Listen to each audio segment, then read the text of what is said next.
Attraction is not reasonable. It is not something a woman chooses. It is something she experiences.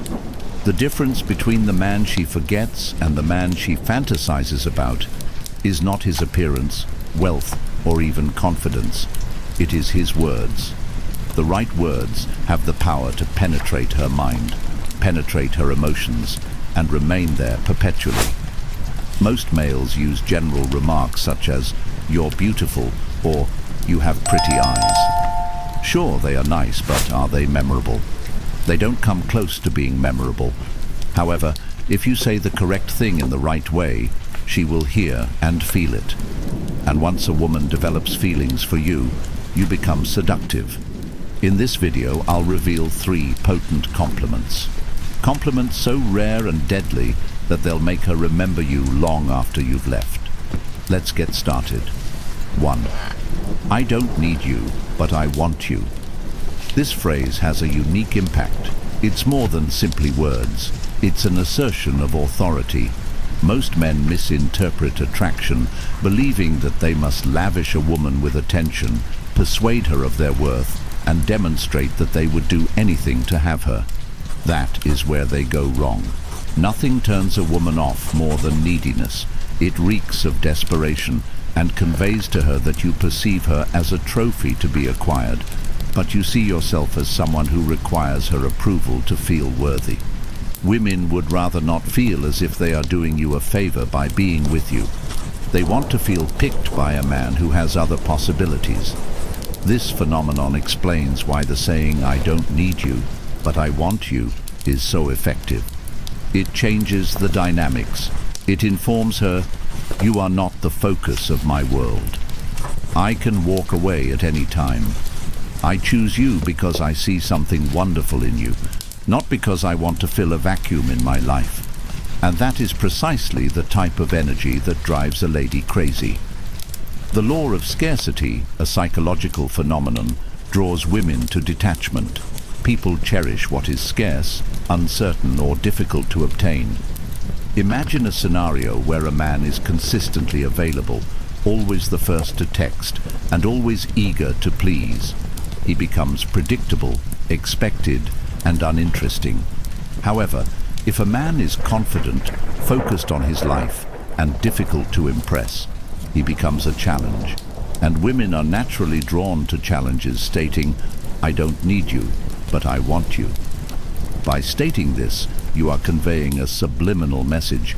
I am a man with standards. I'm not seeking love. I don't chase, I attract. And the energy? It is magnetic. Let's be clear. The issue is not about acting too cool for her, nor is it about being harsh, dismissive, or emotionally unavailable. This is where many men make a mistake. Confidence is understanding your worth, but arrogance is forcing others to realize it. There is a big difference. If you say to a lady, "I don't need you, but I want you," with an arrogant sneer, she will recognize it as an act. She'll recognize it as an act. However, if you say it with genuine confidence, if your actions back it up, and if your life is already full of purpose, passion, and personal fulfillment, she will sense it. And that sensation is what makes you irresistible. The key to making this statement work is time and tone. You don't say it randomly. You do it when she's trying to figure out where you stand. For example, she may question, "Do you really like me?" Instead of saying yes right away, you say, "I don't need you, but I want you." If she asks, "What qualities do you appreciate in me?" Instead of giving reasons like a desperate man, you say, "I don't need you, but I want you." If she begins to play hard to get, tease, or test you, this phrase immediately resets the power dynamic. It shows her you're not afraid to walk away. You do not chase, you do not beg, and that's when she starts chasing you. 2. I bet most guys don't make you feel like this. Words have power, but not all words are equal in weight. Some words are ignored, others elicit a respectful reaction. But then, There are the uncommon words that stay with a lady long after you've passed away. That is the force of this phrase. This expression is not a compliment.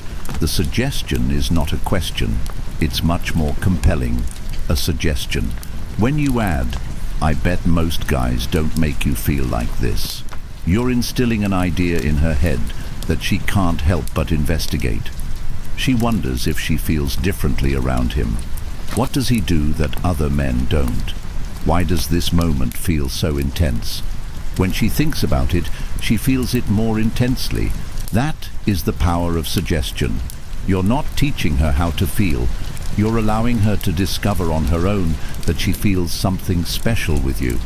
And the realization, it's irresistible. Women fall not only for words, but also for the emotions they evoke. This sentence activates the contrast effect, a psychological principle that emphasizes the uniqueness of an event when compared to the norm. You're attracting her attention to your outstanding qualities, and the more she realizes the difference, the more she loves her interactions with you. When you juxtapose something with something else, it gains more prominence. When you add, "I bet most guys don't make you feel like this," you're setting up an instant comparison in her mind. She begins to reflect on her previous experiences, all of the dates, discussions, and flirting moments, and subconsciously elevates you above them all. After all, if you weren't unique and didn't make her feel special, why would you say that? Attraction is more than just physical appearance. It also involves emotional investment. A woman may find a man physically appealing, but if he does not make her feel anything, he becomes forgettable. This phrase requires her to engage emotionally. When she starts thinking about how you make her feel, she's hooked. She is now studying your words, energy, and the chemistry between you. She feels the difference rather than just hearing it. And that's when she begins wanting more. Most guys accept surface-level remarks like, "You're pretty," "You smell nice," and "You have beautiful eyes." These are pleasant but predictable. That's why the line, "I bet most guys don't make you feel like this," is so powerful. It pulls the focus away from her appearance and toward her interaction with you. That is why it has such a strong impact. The key, you need to back it up. You cannot simply utter this sentence and expect miraculous results. You must create a situation in which she actually feels different around you. The procedure involves me maintaining eye contact for 1 second longer than typical. We are slowing down the discourse to increase its depth and intensity. Say this sentence when there is already a spark, such as when she is smiling, laughing, or emotionally connected with you. If you time it perfectly, she will hear and feel your words. What about that feeling? This is what keeps her coming back for more. Timing is everything. Using this phrase at the incorrect time will make it appear forced. Here are the optimal moments to use it. Following a deep conversation. When she opens up, shares personal opinions, or laughs harder than normal. During a moment of chemistry. If you notice a change in energy, it could indicate that she is flirting or viewing you differently. This statement effectively seals the relationship. Right before leaving. Dropping this phrase before concluding a conversation or parting ways produces a lasting impression. She will think about it all night. The beauty of this sentence is that it makes her feel something in addition to thinking about it. And, at the end of the day, that is what drives a woman to pursue you. 3. I know your trouble, but I like it. There is a delicate line between attraction and obsession, as this phrase suggests. It teeters on the edge, causing a woman to feel a spark down her spine. This sentence is effective because it finds a mix between intrigue and humor. It acknowledges her complexity, implies that you recognize her wild side, and assures her that you are not afraid of it. Instead, you feel drawn to it. When you say, "I know your trouble, but I like it," you're expressing something quite profound. You're not simply making a statement, you're changing the script. You're admitting that she's a challenge, implying that she has a side that most guys can't manage, and informing her that you see through her innocent act and remain intrigued. This appeals to two key components of her psyche, her ego and her curiosity. She wonders if he truly perceives her as a problem. What does he see in me that others do not? Why is he so confident in handling me? Once these questions start circulating in her mind, she becomes captivated. The term works because it changes the power dynamics. Instead of pursuing her favor, you make her feel as if she needs to prove herself to you. Instead of staying safe, you instill a sense of risk and excitement. Suddenly, you are more than just another guy. You're the man who recognizes and accepts her complexity, the one she wants to impress. It's flirting, challenge, and fascination all in one statement. The psychology behind it. There is a psychological principle at work here called reactance theory. It states that when people believe they are being categorized or confined, they naturally resist. By calling her trouble, you are tacitly undermining her identity. She is now determined to prove herself to you by demonstrating various aspects of her personality. She's actively seeking your attention rather than passively receiving it. And the shift? That is what makes a lady obsess. The key, playfulness and timing. To make this phrase function, you must deliver it correctly. If you express it too seriously, it may appear to be accusing. If you say it too carelessly, it loses its meaning.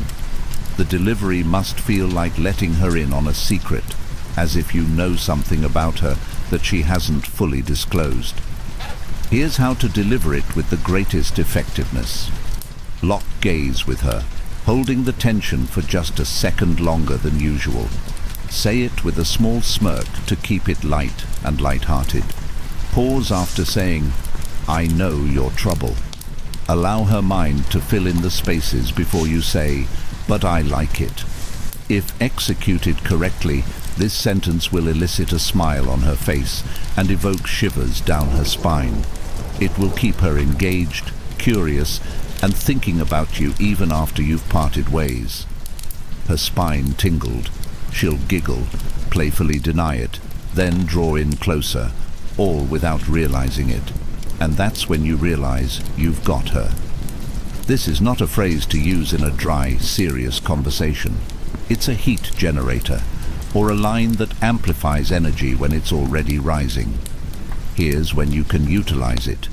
If she teases you, if she calls you cocky or challenges you in any manner, this phrase easily flips the situation. When she's having fun, such as when she laughs, gives you knowing looks, or tests you, this sentence heightens the tension and draws her closer. If the chemistry is developing, when the conversation becomes playful and entertaining, dropping this statement immediately increases the tension. When you say it, she will recognize you as more than just another male. She will begin to perceive you as the one who can handle her, the one who understands her complexities. And that realization is a turn-on she can't resist. The power of confidence and delivery. To use this sentence effectively, you must convey it with confidence. Maintain a playful tone, accurate timing, and calm body language. Allow the smirk, the pause, and the slight tension to have their effect. When used correctly, these words can alter the entire dynamic. Remember that a sentence is more than simply a phrase, it's an art. If you master it, you'll see she starts chasing you, drawn not only to your words, but also to the energy and emotion you exude. This is Zen Stoic mastery, which will help you master the art of attraction through the power of psychology.